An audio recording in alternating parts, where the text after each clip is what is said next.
On se retrouve pour faire des tote bags à froufrou dans ce genre-là. Et on verra aussi à la fin comment faire le porte-téléphone qui va avec.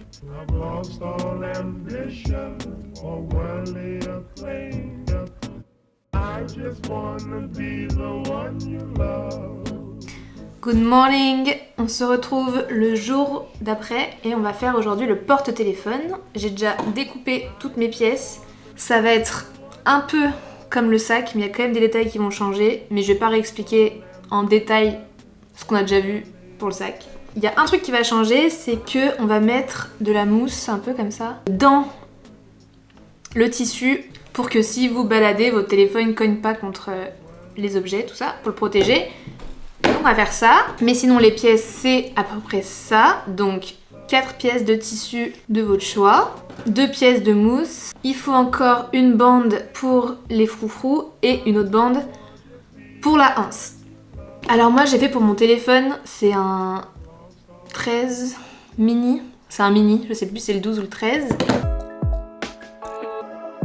En comptant les marges de couture, moi j'ai pris 9 cm sur 15 cm pour les petits carrés et la mousse. Pour les fronces, j'ai pris à peu près 80 cm de long et 7 cm de large parce que je voulais des fronces d'à peu près 3 cm. Alors 80 cm de long parce que ça fait 39 cm. x 2, ça faisait 78 cm et du coup, j'ai arrondi à 80 cm. Et pour la anse, j'ai pris 110 cm de long. Bon ça, j'ai mesuré combien je voulais tout simplement. Et j'ai fait 6 cm de large parce que je voulais une anse d'à peu près 1,5 cm de large. Et on les plie en 4 comme pour le sac. J'ai déjà fait mes bandes, donc je me retrouve avec ma anse, toute pliée, pas encore cousue, et ma bande de froufrou qui est pliée en deux et repassée. Voilà, c'est trop mignon. Du coup, on en est là. Voilà.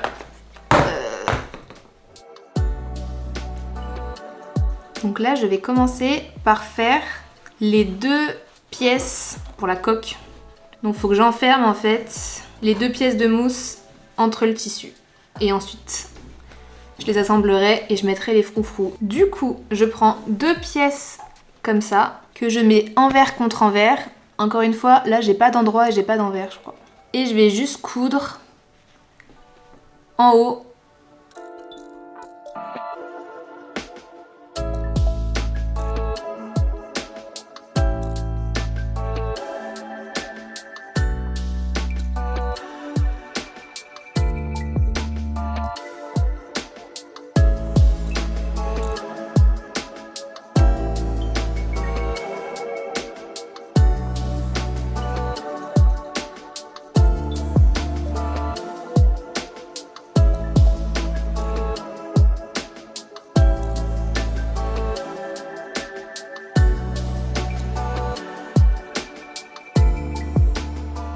J'ai fait ma couture, je l'ai retournée comme ça, elle est cachée à l'intérieur.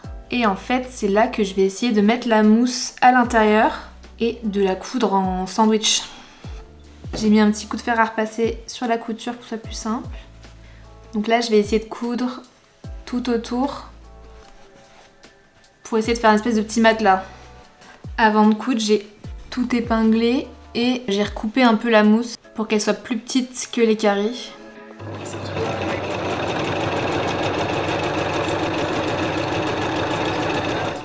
J'ai fait mon petit matelas. J'ai décidé de faire des croisillons. Pour faire ça, c'est tout simple. J'ai pris ma règle et j'ai dessiné des lignes régulières et j'ai juste fait des lignes droites à la machine. Je trouve que c'est mignon et au moins ça fixe bien la mousse entre le tissu. Après du coup c'est moins épais, il y a moins le côté matelassé, mais du coup ce sera peut-être plus facile à joindre. Donc je vais faire exactement la même chose pour les 2 autres tissus et la mousse. Et après on pourra les rassembler. J'ai fini mes 2 petits carrés. Hop, c'est trop mignon. Il y en a un qui est plus réussi que l'autre. Donc il ira devant et l'autre derrière. Par contre je crois que j'ai fait un peu court, un peu petit. Je suis pas sûre que mon téléphone rentre dedans à la fin. mais je vais quand même essayer. Et puis sinon je mettrai autre chose. Mais ouais, c'est un peu short. Il va vraiment falloir que je fasse des toutes petites coutures. Donc je vais voir si ça marche. Donc prenez plus large. Et là du coup je vais faire les fronces. Mais cette fois je vais faire la technique de la machine parce qu'il me faut des plus petites fronces.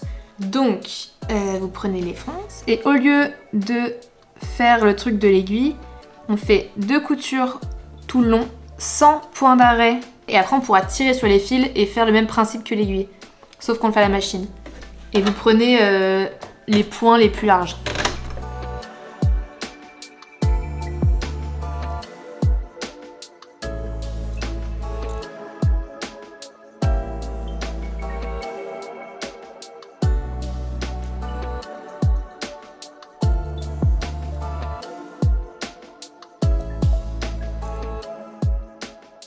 Vous prenez 2 fils, pas les 4, mais vous en prenez 2, un de chaque couture, et vous tirez. Ça vous fait un petit froufrou. Faut être un peu patient et y aller doucement pour pas péter les fils. Mais voilà, c'est joli, ça fait des vrais petits froufrous. Il fait si sombre. J'ai tout épinglé sur un des petits matelas là. Comme pour le sac en fait. Et je vais coudre les froufrous avec cette partie ensemble. Comme ça, tout le long. Je vais essayer de coudre le plus possible sur le bord pour garder le plus possible de largeur.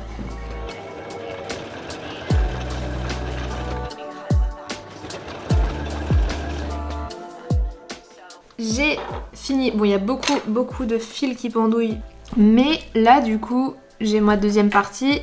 Je vais la mettre sur ça et je vais recoudre et ensuite si on retourne ce sera tout bon normalement et après il n'y aura plus qu'à mettre l'anse.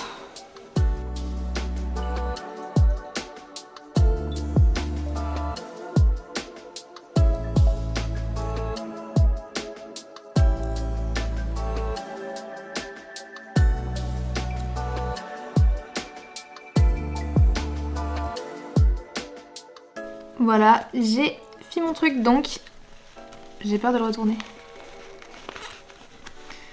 Ça va être le grand mystère, est-ce que mon téléphone va rentrer dedans? Oh, c'est trop mignon. J'avais plus d'espace sur ma carte, mais ça rentre. Bon, ça rentre tout juste. Normalement, vous pouvez enlever la couture qui est là. C'était juste pour faire les plis. Maintenant qu'elle est cousue, on peut l'enlever et c'est plus joli si on l'enlève. Donc je vais prendre ma petite anse, je vais faire une couture tout le long de ce côté pour fermer et je vais la coudre à l'intérieur, ici et pareil là. Et voilà, ce sera fini.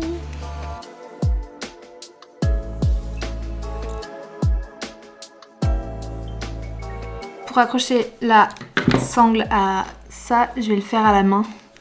Sinon ça va faire des coutures moches. Voilà, je vais le faire avec une aiguille et un fil à l'ancienne.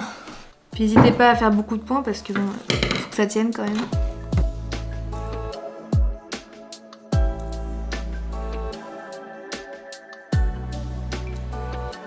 J'ai fini.